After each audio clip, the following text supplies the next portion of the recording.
হইতেছে ইন্ডিয়া এই তো ওই গাছের পরে এই তো দূর ঐশী পরে ইন্ডিয়া ওই মিয়া। আমরা তো ভিসা পাসপোর্ট ছাড়া ইন্ডিয়া ঢুকে গেছি। এত এত গরু সব কি আপনাদের? হ্যাঁ হ্যাঁ ওই বিভিন্ন ম্যান এখানে কি ইন্ডিয়ার কি লোকজন আসে? হ্যাঁ হ্যাঁ এটা কি কাজের লাইগা? এটা ইন্ডিয়া ওই যে এই গাছের পরে ওই যে দেখা যায় হ্যাঁ। এই ধানের পরে ইন্ডিয়া। এই ধানের পরে ইন্ডিয়া। হ্যাঁ এই জায়গাটা মানে রাজশাহীর অনেক মানুষই কিন্তু জানে না যে এখানে এত সুন্দর একটা বন আছে। বন আছে। মানে যেদিকে তারপরে এই যে বনের বয়স 30 বছর।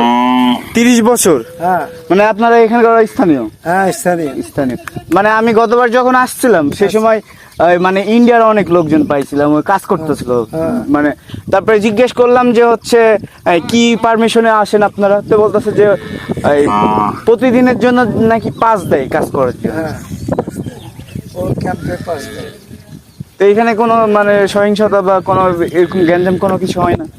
হয়। কারণ যে এখানে তো কাঁটাতার বেড়া আদার্স কোনো কিছু নাই। ওই যে ওখানে ক্যাম্প আছে।